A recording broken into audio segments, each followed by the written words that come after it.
Hello.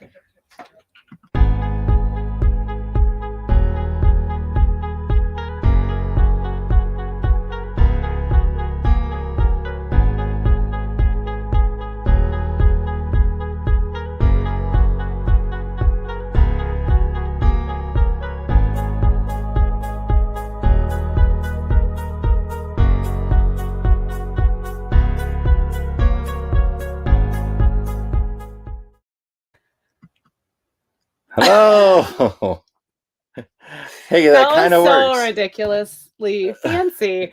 Welcome to the new and improved Monday Night Live.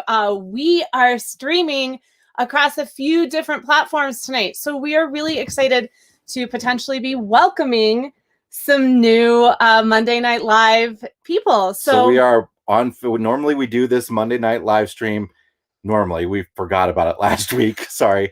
Normally, we do this every Monday night, and now we're adding it to YouTube. So if you're joining us on YouTube for the first time for a live stream, welcome. And if you're coming back to an Our Wandering Family Facebook live stream, welcome back. Can I have a lot of nervous energy for some reason. I don't know why. Well, I just, we're testing out some new streaming device. So there's a potential for a lot of things to go wrong. And I don't know, anytime we do something new, I always just get I get a lot of little nervous energy. It's just right before you go on stage, you're listening to the overture play and you're backstage and you're waiting for your show to start and you're going to go out. And then once you're out on stage, then you settle into the show. And so let us know if everything's working, if you can hear us all right and everything like that. We had a little glitch getting the camera set up, so we're using the computer camera. But hey, we've got comments rolling in. We do. So that's good. So for those of you who are new or returning, you know that I love to play Monday Night Live Bingo, which is just to see if we can get people from every single state here in the U.S. And look what I have. We have a map tonight. I have a map, and I'm going to do my best as y'all are chiming in and letting us know where you're coming from. I'm going to try and go around and mark off all of the states. Now, this is not the fancy board I said I was going to create. In fact, it's just a workbook from one of my kids. But, when you live small, you make do with what you got. So why don't you chat for a sec? All right, I'm going to catch up some stuff, and we'll go from there. All right. We are coming to, don't hit the table. You shake the camera. Hey, see, it's nervous energy. It's settle into the show. We are coming to you from Henry's Lake State Park in Idaho. It's an Idaho State Park right near Yellowstone National Park. It's about a half-hour drive into the park. And then once you get to the park gates, then you got to drive another half hour to get to most good things. But this is our last night in the Yellowstone area. We've had 3 weeks at Yellowstone. I can't believe we've been here that long. It feels like we just got here. The first week was right outside the Yellowstone gates at an RV park that's literally right in the town of West Yellowstone at the gates, the closest one you can get to from the West Gate. And then after that first week, we came over here to Henry's Lake and spent 2 weeks. And this is a beautiful state park with gorgeous views. When we first got into the Yellowstone area, there was a little bit of smoke and haze.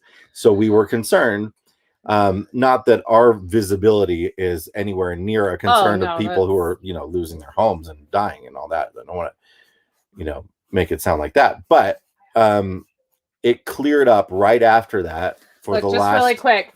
I just want to know, we've checked off Canada. So Canada's here. That's all I need. So I don't need all parts of Canada or just checking off Canada. So I can't believe I'm sorry, I didn't mean to interrupt you, but I can't keep up with everyone. There's so many states here. I'm in heaven. This is amazing. Anyway, we had clear days for many days straight. In the last couple days, the smoke has rolled in. I'm actually guessing most of it's coming from Oregon. Look, little Delaware's here. Little tiny Delaware is here tonight. That is so cool. So visibility isn't great at Yellowstone right now, but for those, I saw somebody Todd headed to Yellowstone on Saturday for a week.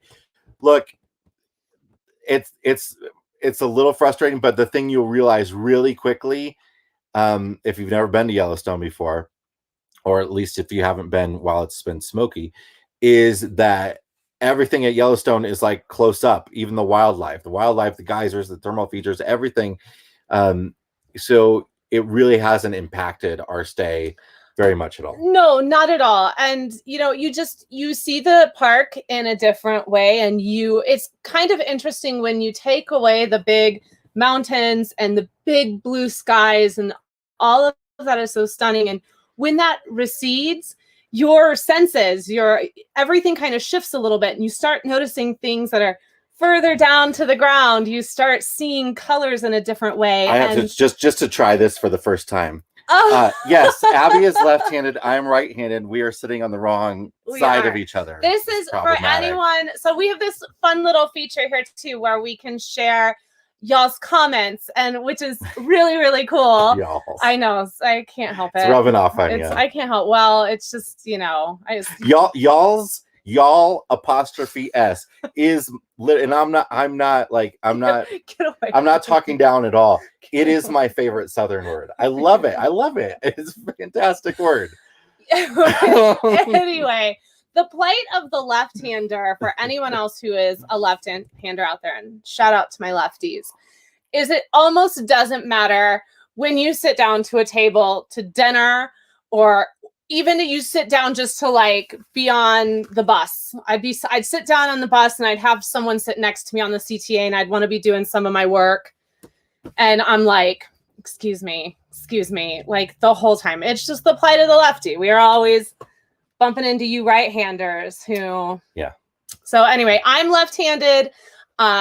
Jack is left-handed. Everybody else is right-handed in our family.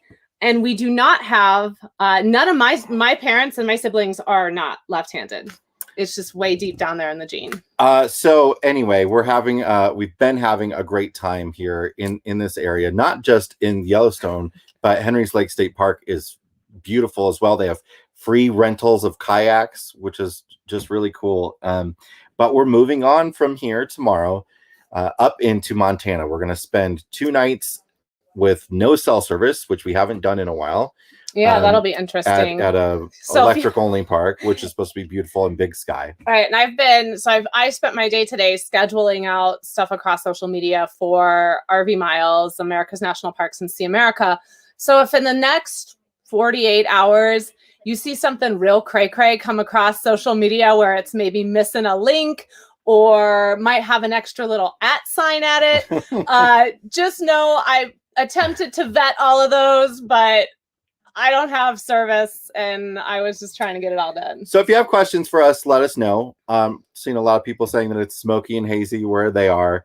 And it is all across the West. It's kind of wild right now. You can smell the smoke in the air, which is just something else. So. This is a really sweet comment, and I'm going to pop it up there because Kayla, we just really, really, really appreciate that, and that you're listening to all of our shows. And she said y'all. And she said y'all. There's so much about that comment that I was like, I feel seen by Kayla right now. So I felt like we had to pop that up there. Also, I just really, really love this feature, and it's so great. And to all of you who are jumping in with y'alls and your alls, it's just great. It's your alls. If we can get a your alls, that's even better. So our plan from here on out, we're moving up into Montana, moving across Montana over the course of the next 2 weeks or so, and then are going to end up at Custer State Park in South Dakota for a week or so. Custer State Park is easly our favorite state park in the country. Yeah, and it's a lot of people's favorite. Yeah, it ought to be. It's not a secret. Park. Okay. Yeah. But I just want to jump on a comment too, and Tony's asking, why aren't we outside? So you gotta click on it. Oh, sorry. We're outside because technology. We were outside until 5 minutes before we started, and the wind just started gusting in, so we didn't want you to have noises going on the whole time. Todd says, I heard the elk are rutting in the park. Have you heard them bugle this week? No. We've No, seen and a lot of them very close oh up. my gosh. We took what was the We did the lower, so Yellowstone's Grand Loop Road is a figure 8, right? And the park is huge, and we did the whole entire lower loop. We've been going in and going to one area and then going home, but this time we did the whole lower loop, which, you know, with a couple stops that don't take forever, is about a 3-hour drive just around that lower loop. And along the shoreline of the lake, we saw an elk, you know, with I wanted to say it was like a 10-point elk. Big guy.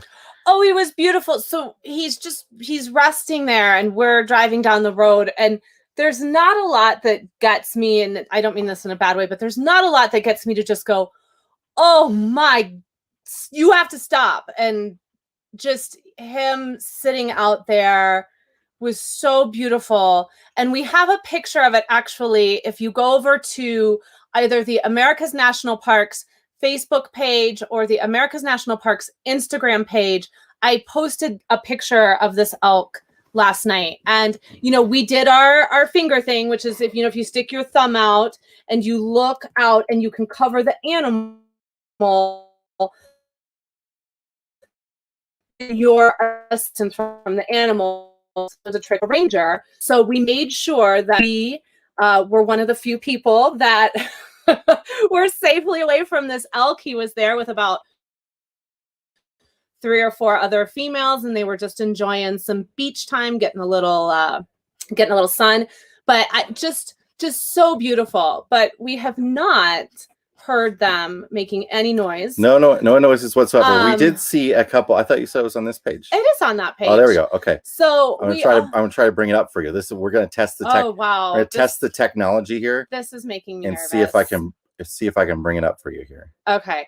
I will say that for a lot of you, you probably know that for the longest time in Yellowstone, for about 2 weeks, all we saw was one lone bison. And we were pretty convinced that the national park was just dropping this one solo bison off. No, I can't make that work. Can't make it work. If they want to see it, they can just go over to the page. But we were pretty convinced that it was like, you know, when you go to Disney and they do like character it's a character appearance of one lonely bison. Like, we kind of thought maybe it was 2 people in this bison suit like being dropped off by the park and like all these different places. And then finally, late last week, we finally saw our first herd. And we also got into our very first bison jam, our very first Yellowstone bison jam. Took us almost 3 weeks for that to happen.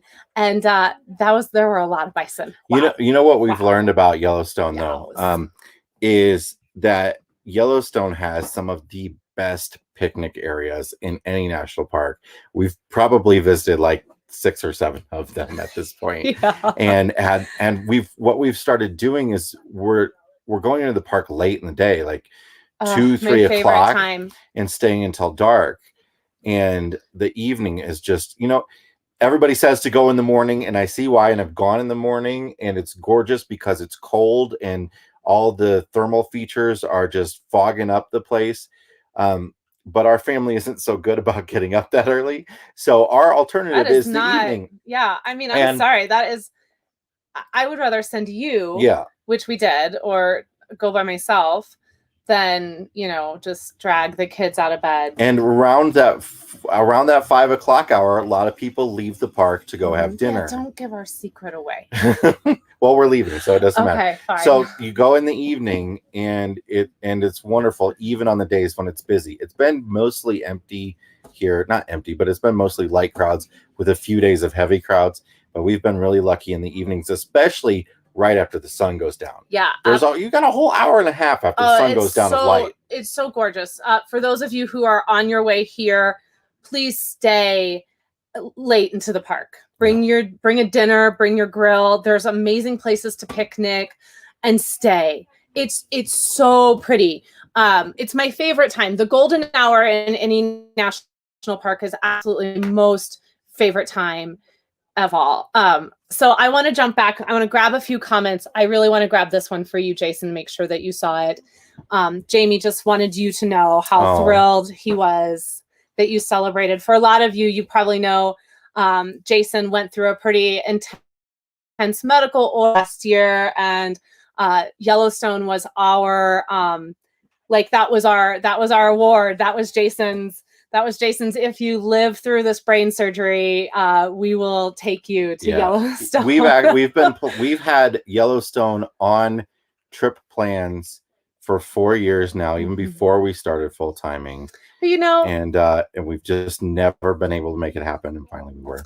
You know what, though? Everything happens for a reason, and I think even if you can't see it in that reason, or even if your heart is really longing for something, and our hearts had been longing for a trip to Yellowstone for years, and we just couldn't make it happen for a lot of reasons, both, just time-wise and financially, issues with the bus. I think everything happens for a reason, and I think that I can't think of a better time in our lives to have been here. Yeah. I'd never, if someone had said you could go 2 years from now, or you can go through everything you're going to go through, and then you get to go, I probably would have said, I'll go through everything we need to go through and then go, because it's just every minute in the park was just like one more reminder how awesome life can be, but how amazing our parks are too. So absolutely. I loved that. Beth, are you calling us out for the fact that we've had a teenager for like 10 days now? I don't think we're still figuring this teenager thing out. But this today, it was about 2 weeks now. It was, teenager. I gotta say, we were eating. I think. You do hear him? He's yelling. I'm not allowed to tell this story. I'll have to pass away from it. We have a rule that unless it's okay for everyone to share the story, we can't share stories. I will just say that Jack really did question our coolness. We'll leave it at that. And then I really did feel very, very old. Hey, just a reminder, we are still playing 50 State Bingo here. And I'm looking for you people in the West. Where are you? I need to know, because we're missing a big old chunk here. I love all you East Coast people. You are amazing. And I even got to check off all the tiny little ones up there. So if you're joining us, let us know what state you're joining us from, and I will make a mark on my child's workbook. A few more questions maybe we can grab. I'd like to point out that all the left-handers, keep reminding everyone that left-handers are very special individuals. Yeah, they like to say that a lot.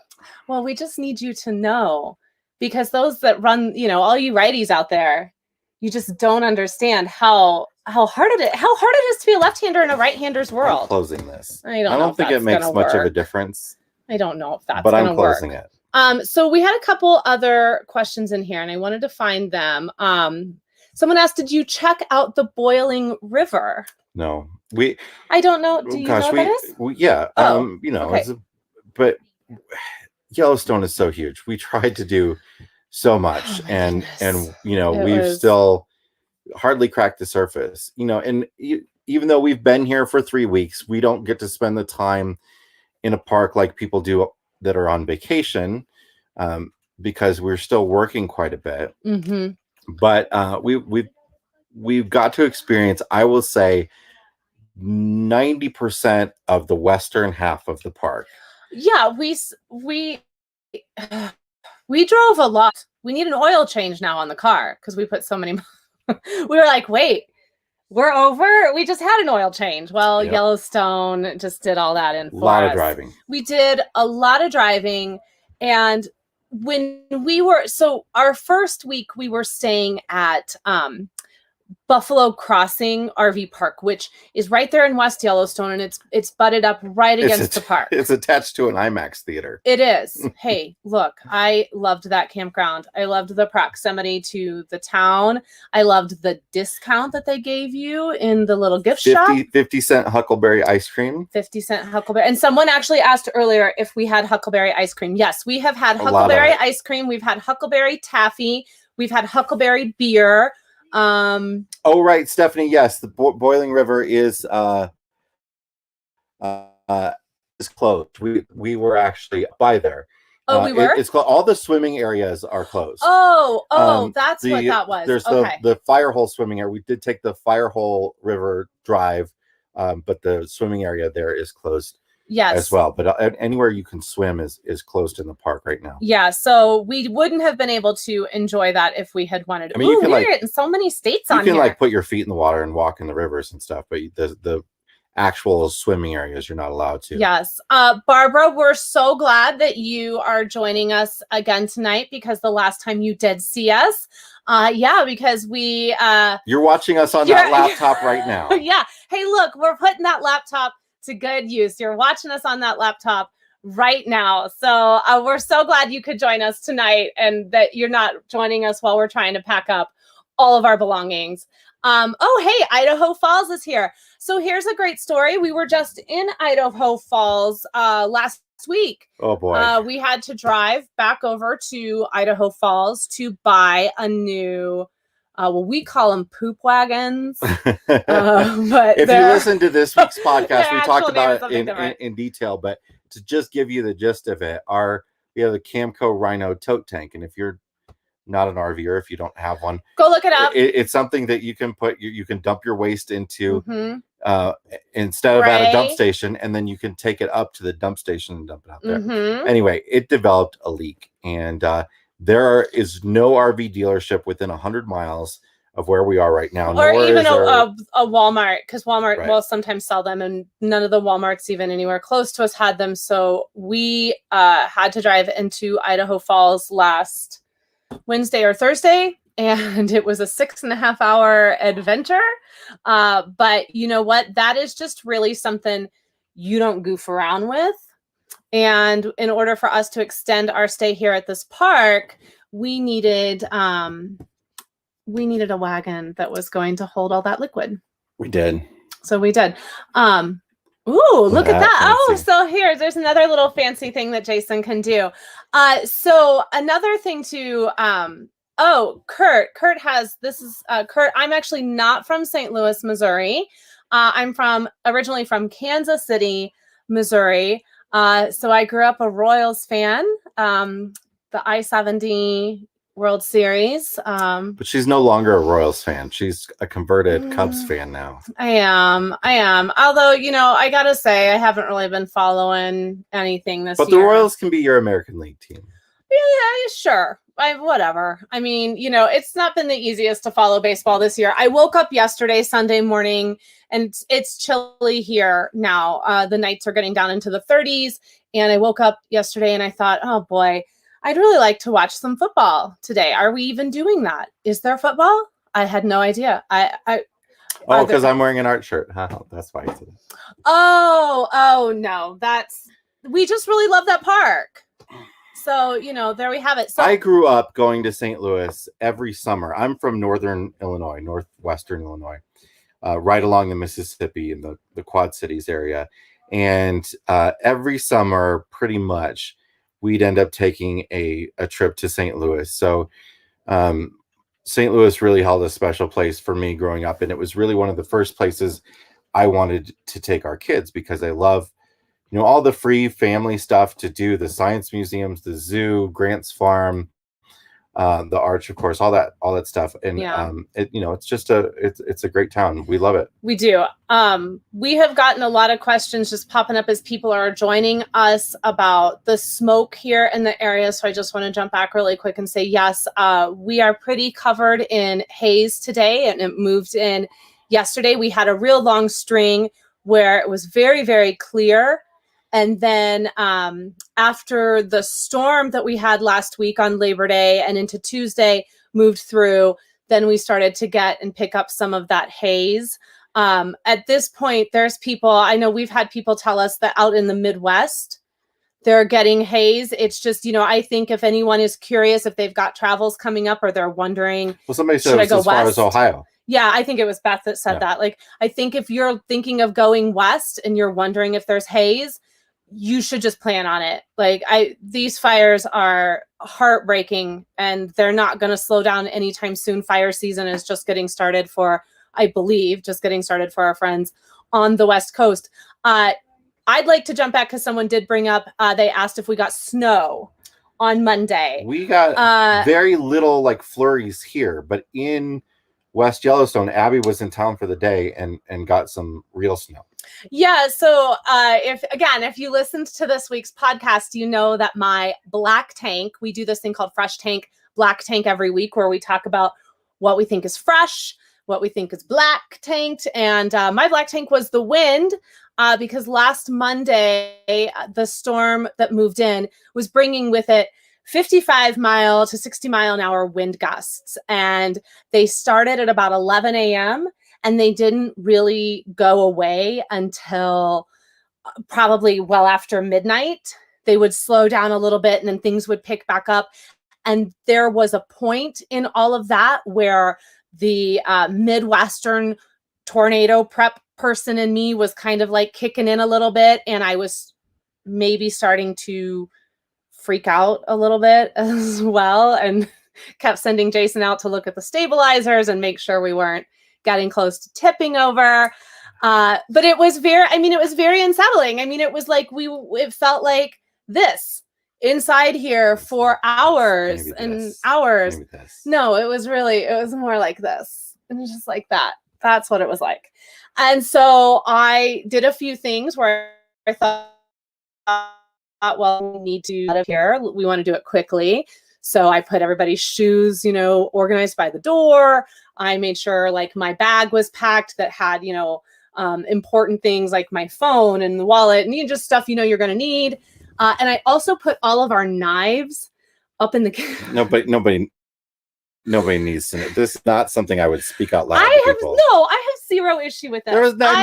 We were never close to tipping over. I took our knives and I put them in a safe place. All right. So that if for whatever reason the gusts got stronger and we didn't have time and we tipped, there wouldn't be knives flying all over the place, because who's going to get knifed first? Probably. Okay. All right, let's answer some more questions. Okay. Daniel, were you able to drive through the Navajo reservation on your trip from Arizona to Colorado? We're headed that way soon. Yeah, no issues driving through. We just made sure to gas up before we went through, so we didn't have to stop or anything. And we didn't stop. We drove straight from our place in Camp Verde, Arizona, up to the Cortez, Colorado area. Yeah, so I want to pop this one. So Travis says he's surprised this is our first time that we've encountered such wind. It's not. It's our first time, but it's our first time in the trailer. And what you feel in a trailer is a whole lot different than what you feel in a 38-foot school bus. That's true. So, okay. That's true. Yeah. So it was our first time in Ranger Gandalf Trailey II experiencing such high winds, but we had certainly been through that before, and nothing like the bus was a beast. I never felt it was just a beast. Like wind could whip by and the bus is like, yeah, whatever. Like the trailer, not so much. We were being broadsided by it too as well. So we were, and I made the mistake of Dr. Googling it and kind of checking and read a blog post about how you can tip over. Listen, going back after I had calmed myself down and rereading that blog post, I was so annoyed with myself because I got sucked into that clickbait. It was such a highfalutin blog post that was designed to scare the you-know-what out of you. Here's another great question again from Beth, so I'll get off the beaten path. What were your top 3 experiences in the park? Whoa. Leave it up. Whoa. Oh yeah, leave it up. So whoa. one that was really cool that somebody showed us that we wouldn't have known about is at Black Sand Basin. Oh, yeah. I think it's called the Black Sand Pool. Yeah. Or is it Black Sand Geyser? I think it's Black Sand Pool. Across Black the street. Sand Pool. So there's you have to cross the street from the Black Sand Basin area, and they take a little trail, and there's this thing called the Black Sand Pool. And what happens, it goes off very often, is you sit on the ground and you can feel it make a big rumble before it goes off. Right. So say the pool is here, they've got it fenced off. You come around the trail, and if you come around to the left side of the pool and you just sit down right up against the fence, and then you put your hands flat On the ground. On the ground. So you're sitting there and you just put your hands flat on the ground. You feel right before it bubbles up and the water does its thing, you feel almost a heartbeat. Like you feel like a boom. You feel the earth. It's like it's shifting gears. Like here we go. We're releasing the water now. And it's across the street from Black Sand Basin where there were 5 million cars. And then it's this little tiny path that you take that no one showed up. Mm-hmm. We just sat there for probably a good 15, 20 minutes. And what's really cool is that kids, if you're traveling with small ones, big ones, whatever, they're so fascinated by the fact that they can sit there, and you have to sit really quiet too. Like you can't talk. You have to sit really, really quiet and you have to put your hands down. And it was so thrilling because you're feeling the earth about to visually see happen. So I would say that was probably our number one super cool off the beaten path. A lot of the off the beaten path stuff at Yellowstone isn't actually that far off the path, but people just don't do it. Like even Old Faithful. Even at Old Faithful, people watch Old Faithful and they don't walk around the boardwalks of the Upper Geyser Basin where it's just amazing. It's wonderful to go by Grand Geyser and Castle Geyser, even when they're not going off. It's really cool. But as far as more off, again, I'll say the picnic areas.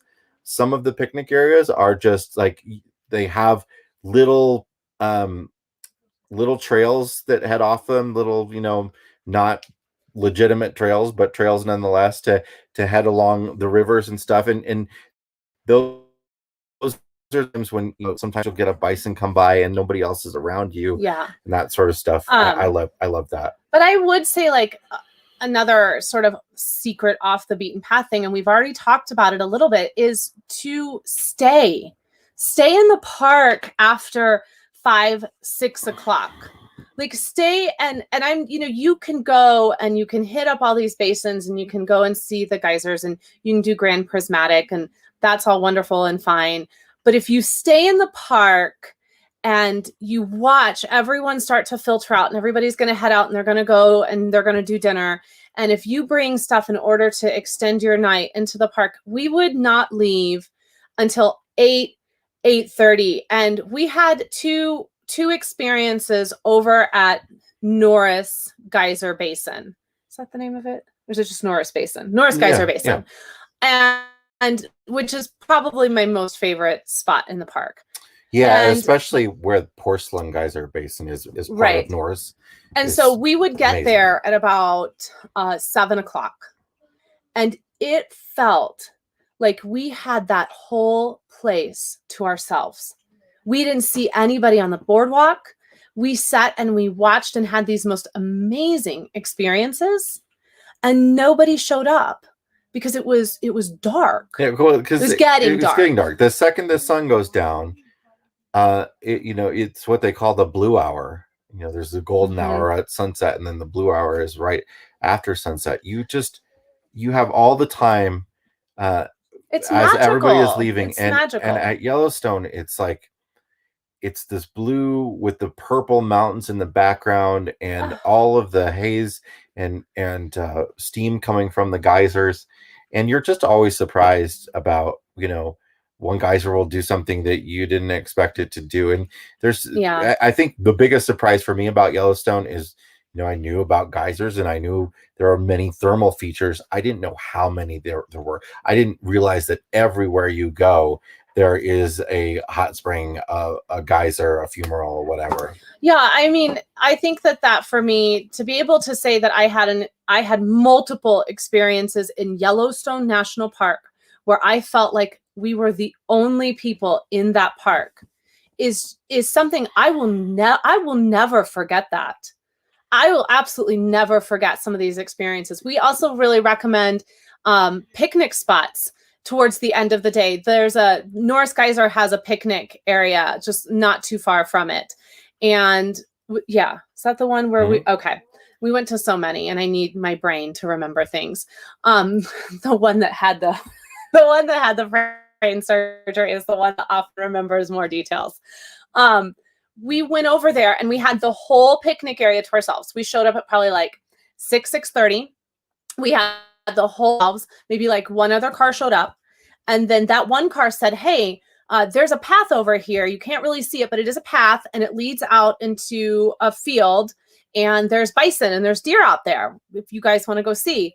And so we finished, this was on my birthday too. And so we were making dinner and we finished making dinner and we walked over there and we walked this little trail and it just opened up into this vast expanse. And there weren't any animals left. But it was a beautiful meadow. But it was a beautiful meadow. And we had it all to ourselves. There was no sound of cars. There were no sounds of people. It was just us. And I, again, I looked at him and I was like, I feel like we're the only 5 people in this park. But, everybody is going to those, big areas at the main parts of the park. And yeah, if you can find all the other little stuff to get away, you can really have some special experiences. We also really enjoyed the hike to Fairy Falls. Fairy Falls. That's a really great one. It's a beautiful waterfall, and it's a busy trail because most people only do the first section of the trail to get the overlook of Grand Prismatic Spring, but you keep going and there's hardly anybody on the trail, and you go see a gorgeous waterfall. That's amazing. And so I popped this comment up because Katie was asking if we keep a public journal. So Katie, really we have two, I would say that for our Wandering Family, which you can find on Facebook and you can find on Instagram, that's a real visual public journal of our travels. Social media. We often talk a lot there about more family focused to do parks and stuff like that. But really our biggest public journal is the RV Miles podcast. And, we're probably going to have probably 2 episodes on Yellowstone once we get out of here and we can really put our thoughts down and kind of lay out everything we did, because we did so much over the last 3 weeks.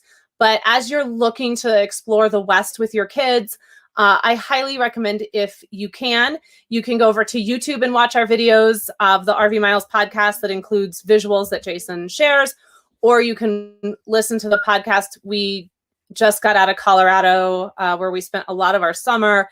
We've really fallen in love with the West, and we think you and your family, when you do come, are going to have a really beautiful time. It's gorgeous out here. We have also started to do what we're calling RVers guides to certain national parks, and we've only begun We've done one. Mesa Verde. But we got one in. But as we hit parks from here on, we're going to start doing a blog article of tips for RVers specifically to visit national parks, with all the the tips and tricks we learn about the visit, but also things that are important for RVers, like what campgrounds are good and all that sort of stuff. Yeah. And the drives in, if if there are issues with driving in, if you even can. So we've got another question. We are going full time at the end of February. What are your top 3 national parks you recommend we visit? My answer to this is always the next one. Yeah. It really is. But if we could, if we had to pick 3, where I feel like we've had some really epic memories, I would definitely put White Sands on there, especially for our kids. We actually really love all the parks in New Mexico. We don't think you can go wrong. Yeah, and all the Native American historical site types. Loved Voyageurs National Park. Yeah, Voyageurs it's way up there on the Canadian border in Minnesota. It's almost all water, so it's one of those places where you do want to get out on a boat, either the boat tours, which they're not doing right now, but when they do them, the boat tours, or rent your own boat. A lot of people stay on houseboats up there because the National Park Service has houseboat campsites, which is kind of awesome. Which is kind of cool. But we love it there. And we, of course, loved Yellowstone. We love, as I was talking about earlier, we love the Black Hills area of South Dakota in general. Yeah. So Custer State Park is fantastic, ought to be a national park. But also Wind Cave National Park is one of those that, even if you're not a cave person, Oh, the hiking is great in the park. The thing I'm looking forward to seeing Wind Cave again. We really like to tell people that a lot of national parks that are sort of named for one thing, like Wind Cave or Joshua Tree, there's really a whole lot more to most of them. And Wind Cave is actually one of the greatest places to see bison, elk, prairie dogs. We in our time at Wind Cave over the course of a week, we saw more bison than we've seen in Yellowstone. Yeah, I mean, I'm really looking forward to getting back over to that area. I think we're looking at potentially when we're done in Custer, as long as the weather holds up, spending a little time near Wind Cave as well. One of the things that I'm finding as we've now been on the road for 4 years is that there are some places that I crave to, because for our family, they just really represented transitions or seasons of our family life as travelers. And that time that we spent in New Mexico, we're starting to crave a return to New Mexico when it's safe to go back to New Mexico again. We're starting to crave, this time here in the Badlands and Black Hills, because those were real seasons for us. A lot of things shifted and changed. And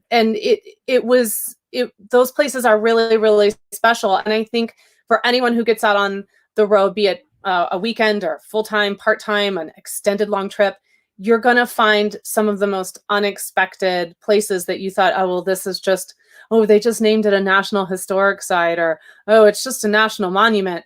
Well, look, Bandelier is totally bad okay? And it's a national monument. Names don't matter. These places are just incredible to go to. And so I think wherever you guys go, you're just going to love the journey. That's the best part. There's another question from Chris. And this kind of goes in line with Travis's question as well. Yeah.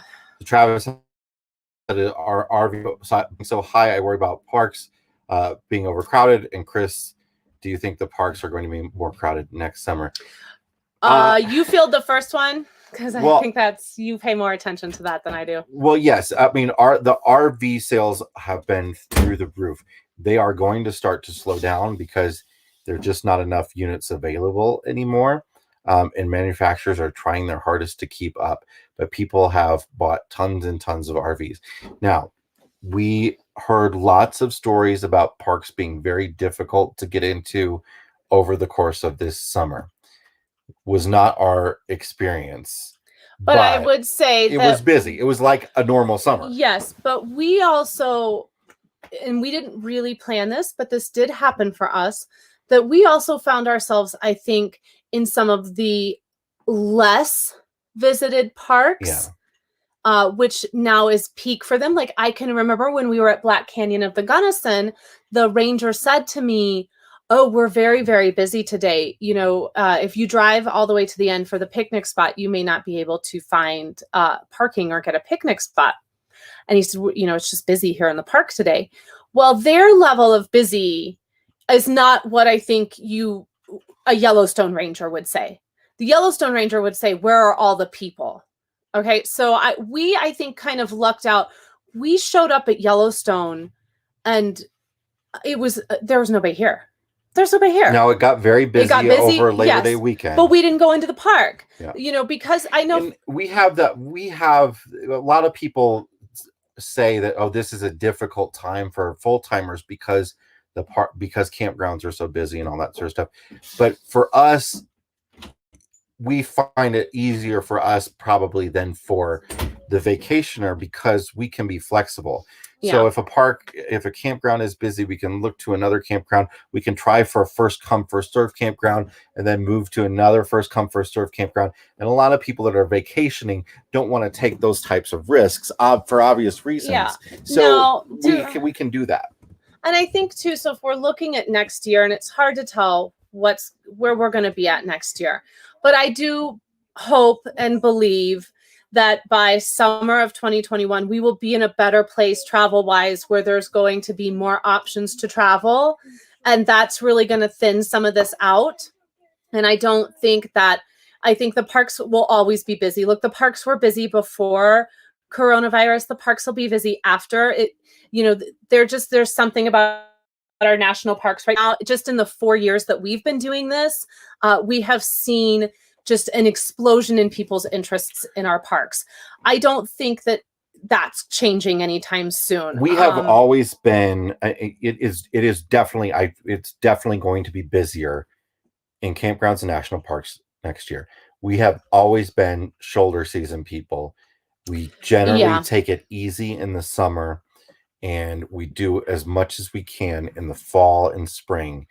And often, I don't go into the winter if we can. Yeah, in the winter, in the warm climates, we'll often spend a month or more with family in the middle of summer. Yeah, and we've talked a lot about that on the podcast over the years, that we tend to get off the road in the summer only because we know that we have we are blessed to be able to do this all year long. We're blessed to be able to travel in our RV all year long, and we know that a lot of people aren't, and they have this small window of time before school starts with their vacation. And while we are just one people taking up one campsite, it's potentially one person taking up campsite from a family that, can't do this in the fall, can't do this in the spring. So we use that as an opportunity to get off of the road and to allow others the opportunity to experience things we can do in the off season. So I don't think, that obviously changed for us this year. We haven't seen our family since January, and we miss them desperately, and we'll be able to see them in the next couple of months. So that's been interesting for us to be out on the road full time this summer. But even knowing, how busy it is out there, we have not struggled as much as we thought we would. But, also we're like, oh, that campground's full. Okay, well, we're not going there. Let's go over here. Or we'll go there less days or whatever. We have another question really quick. I know we're getting to the end of our time together, friends. But I wanted to just grab this one really quick. And he's wondering if it's tough to get in and out of the national state parks with a rig like that, BLM land. Bussy was 38. And now our school bus conversion was the same length, but it had a shorter wheelbase than most diesel pushers would have, and it had more ground clearance, which was nice. You'll be, if somebody with a 15-foot trailer can get into everything, you'll probably be able to get into 75% of stuff. Most national parks, not the campgrounds, but the actual parks, you'll have no trouble getting into. Some of the campgrounds are limited, nowhere near as much as people might make you think. But some of them are limited in the number of long sites. But there's almost always commercial campgrounds, Forest Service campgrounds, whatever, right outside the park. Yeah. We've really never had an issue going somewhere we wanted to go. And I would say too, Edward, if you haven't had a chance, go back into the archives of the RV Mile podcast, because inside that podcast, we were traveling with Wonderbus, which Jason was just talking about. Now we're traveling in a 37-foot travel trailer. But we do, anytime we review or talk about our travels in an area, we talk about the campsite that we stayed at, the campground that we stayed at, and we talk about how it was or was not easy to get into that spot. We've fit that bus, and we have fit our RV. I think when we were at Fort Pickens, we fit Wonderbus into a spot that was supposed to be for our 29-foot trailer. And we were like, hold our beer. A lot of times you can hang over off the back. And that's what we would do. But your biggest issue is going to be is that entry and departure angle. Mm-hmm. If you are looking at BLM land and you might have to go up a steep incline or something like that. So the best thing I can recommend that you do is just check out reviews. And we always do this, is actually read reviews that people write of their visit at a boondocking spot or whatever, and what type of vehicle they were in. And you can get a lot of information off of that to help you make a decision. Google Earth. Yeah. Google Earth is your friend as well. We've looked at a lot of campsites. They said that we were too long. And then we go and we look at Google Earth and we look to see if there's an overhang, as long as there's no tree and there's a field behind us, well, you know what, we can fit into that spot. So, you know, there's a lot of little things you can do to make this all work. And I think, you know, maybe now is the time to start wrapping it up, but I wanted to grab this one more comment because we were just talking about this. And Maria wants to know if we ever think we'll make it. We keep planning to go to the Northeast. This year was supposed to be all about the Northeast. We were supposed to be just doing this whole thing. I can't look and do this. So this whole thing. The hope is that will be our next year. Yeah. So we'll be spending a lot of time in the Northeast, but yeah. But right now we also recognize that it's not an easy time to travel in the Northeast, and we want to be respectful of that. So a lot of our 2021 travels are completely up in the air until we are in a better place overall as a country. But what we would love to be able to do winter in the South, and then take that ride up the coast through the spring into the summer. And we would love to eventually find ourselves in Maine, because there's a lot of, we just really want to go up there. So on that note, I think this is a good place to wrap it up, don't you? Go see what our kids are up to. They've been really quiet, which makes me nervous. So make sure to check out all 3 of our podcasts if you haven't listened to them before. They're available on any podcast app. And the RV Miles podcast is also available on YouTube. We are recording it for video every week, and you can check it out there. Travis did our intros for us. Thank you so much. We love them. Travis, they're so wonderful. Our son actually said the other night to us, he goes, "Oh, you have a new intro." And we said, "Yeah." He's like, "Well, you haven't watched in a while, Jack." Jason, he doesn't watch our shows. Come on, he's 13 years old. So well, he's on YouTube all day. But yeah, but you really think he wants to watch his? You could go in and give a like. Look, you really think he wants to watch his mom and dad talk about their poop wagon? Okay, no, the kid does not want. I can't imagine why he doesn't think we're cool. All right, y'all. Until next week, thank you so much for joining us tonight. We hope you liked this new format. We hope you'll come back next week. If you have questions, please continue to drop them down in the comments. We'll do to answer them. But until next week, please be safe, please be well, and we look forward to talking to you soon. Bye. All right, it doesn't end itself. No, you gotta do it. I'm gonna try and balance this pencil though. You go for it. Is that even